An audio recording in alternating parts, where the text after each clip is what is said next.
Halo, balik lagi sama gue Billy.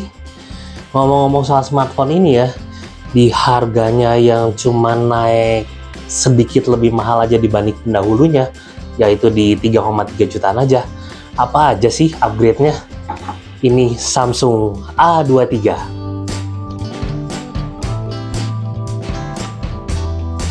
Ya, jadi untuk Samsung yang satu ini di dalam paket penjualannya untungnya masih ada charger 15 watt. Ya lumayan lah ya, masih ada chargernya dibanding yang sudah pada ngilang. Dan selain dari itu ada juga dikasih kabel Type A to Type C, sudah pastilah buat ngecasnya kan. Nah lalu tidak lupa juga masih ada pin untuk ngebuka SIM tray-nya itu. Buat bodinya sendiri dia sih masih di bahan plastik.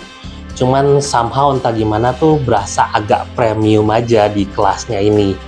Dan untuk kameranya sendiri ini gua masih lebih suka karena disangkarin kayak begini. Ya feel-nya berasa lebih aman aja lah ketimbang kamera doang nongol itu kalau ketekan kan takut rusak tuh.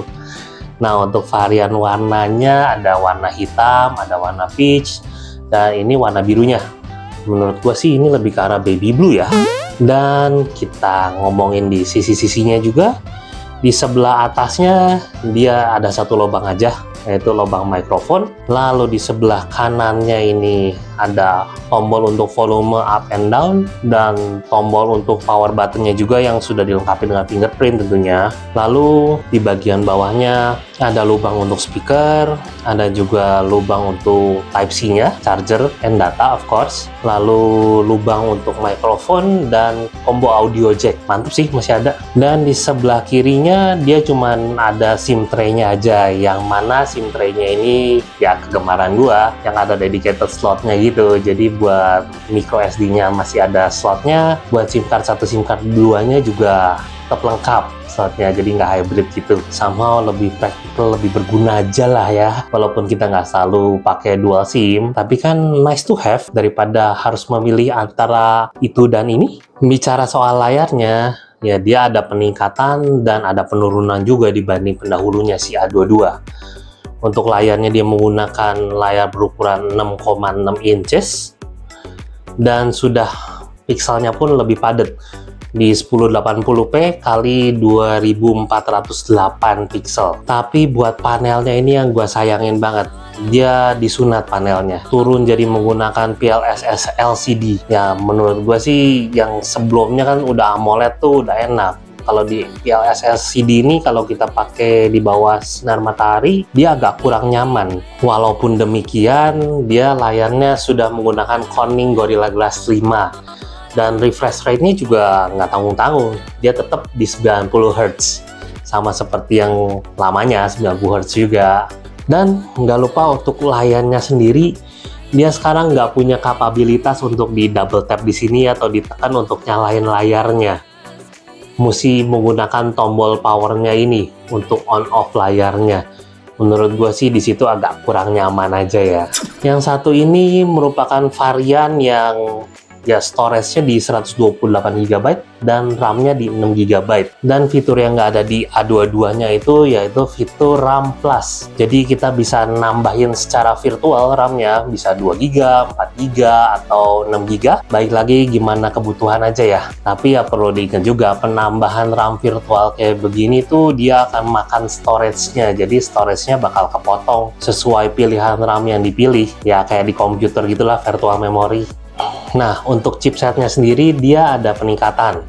Dia menggunakan Snapdragon 680. Dilihat dari sisi ranking sih memang ada peningkatan dibanding yang tahun lalu. Walaupun ya nggak banyak-banyak amat lah. Tapi minimal ada peningkatan dan Snapdragon loh. Dan untuk skor Antutunya sendiri dia di 262.741. Untuk skor 3D Mark Slingshot Extreme ya, dia ada di 1331. Untuk 3D Mark Wildlife-nya dia agak rendah sih. Dia ada di 448, even lebih rendah dibanding yang A13. Untuk skor Geekbench 5-nya sendiri, untuk single core-nya dia ada di 381, dan untuk multicore-nya lumayan juga di 1616.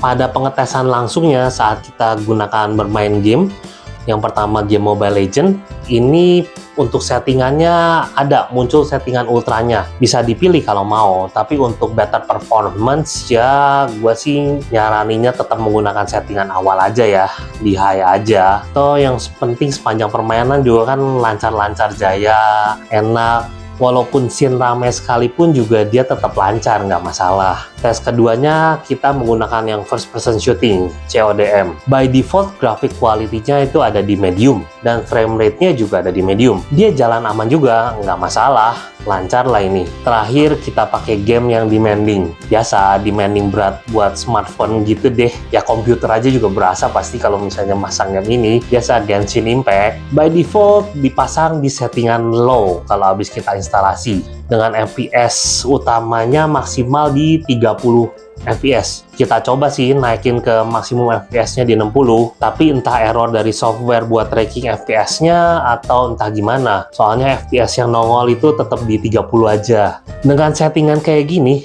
Genshin jalan oke kok.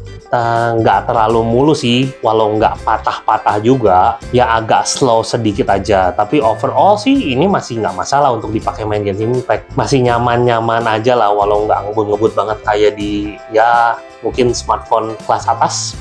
Buat kameranya sendiri, ya dia ada peningkatan, tapi ada juga penurunannya dibanding yang pendahulunya ya, A22. Nah, untuk kamera utamanya dia ada di 50 megapiksel. Untuk ultrawide-nya dia turun jadi 5 megapiksel. Kamera makro dan depth-nya sih tetap di 2 megapiksel aja. Nah, kamera selfie-nya ini juga ada degradasi sedikit, dia jadi cuma di 8 megapiksel aja dibanding yang tahun lalu. Hasil tangkapan gambarnya sih masih gue bilang cukup oke ya, tetap oke, bagus. Warnanya enak kok dilihat dan berasa natural juga warnanya. So, sebenarnya ada peningkatan dan pengurangan di bagian situnya yang nggak efek-efek gimana banget sih, tetap enak gitu, hasil fotonya tetap bagus. Untuk perekaman videonya pun kita rekam di 1080p 30 fps, dan yang ini sudah ada optical image stabilization. Nah, ini hasilnya tuh seperti ini.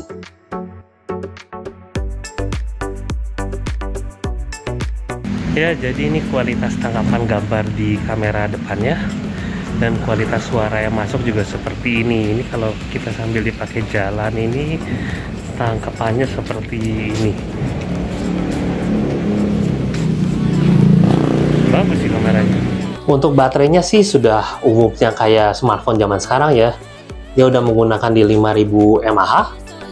Di websitenya sendiri kalau kalian cek ini si Samsung sih ngeklaim bahwa dia bisa tahan sampai 2 hari penggunaan. Tapi buat kalian yang nanti sudah punya pengalaman, boleh tulis di kolom komentar bawah ya. Karena kan ya begituan, gimana baik lagi kita menggunakannya. Misalnya dipakai untuk aplikasi apa aja, bakal memberikan result yang berbeda. Kalau dipakai main game mulu ya jangan harap bisa tahan sampai 2 hari lah ya. Cuman yang pasti saat kita pakai pengetesan, saat dites menggunakan CODM itu selama main satu game, kurang lebih ini ngabisin waktu sekitar 7 menit, dia turun 2%. Saat dipakai Mobile Legends satu game, dia sekitar kebetulan ini 14 menit aja, hanya turun 4%. Dan terakhir pas dipakai game demanding kayak Genshin Impact gini, kita mainin selama 20 menit, dia turunnya cuma di 5%. Oke sih untuk daya tahan baterainya. Untuk fast chargingnya sendiri, dia kan menggunakan yang adaptive fast charging 15 watt. Sudah oke menurut gua, karena untuk ngecas dari 5% sampai 100% membutuhkan waktu cuma sekitar 1,5 jam aja. Ya udah umum lah untuk smartphone Samsung zaman sekarang. Dan dia juga pastinya sudah ada NFC-nya. Ya barang yang berguna itu buat proses pembayaran mungkin ke depannya, atau top up untuk zaman sekarang sih kepake tuh. Ya, jadi seperti itu. Ada peningkatan di satu sisi, ada juga degradasi di sisi lainnya. Ya mungkin ini untuk dia tetap bisa matok harga yang nggak naik jauh, ada yang ditambahin, ada yang dikurangin. Kali ya seperti itu. Ya, tapi kalau misalnya kalian mau beli smartphone ini, buat sebagai pertimbangan aja.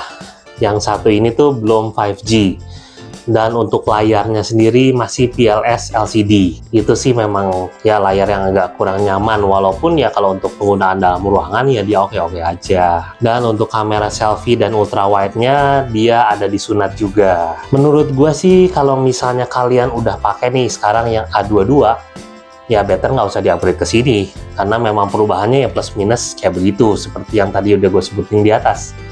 Tapi mungkin buat kalian yang masih menggunakan A21 mungkin, atau A20, atau maybe yang A1 sekian gitu, ya kalau kalian mau upgrade ke sini, boleh-boleh aja, ada loncatannya. Cuman mungkin kalau misalnya mau tunggu bentar lagi sampai tahun depan, siapa tahu yang rilis tahun depan mungkin si A24 kali ya. Kita juga nggak tahu ya, semoga aja peningkatannya akan lebih baik dengan harga yang nggak jauh-jauh beda lah ya. Diharapkan sih seperti itu.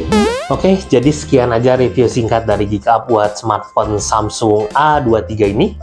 Kalau kalian suka dengan video ini, boleh kasih like. Untuk dukungannya tolong di subscribe. Untuk saran dan komentar, boleh tulis di kolom komentar bawah. Dengan gue Billy, sampai ketemu di video berikutnya. Bye-bye. Ciao.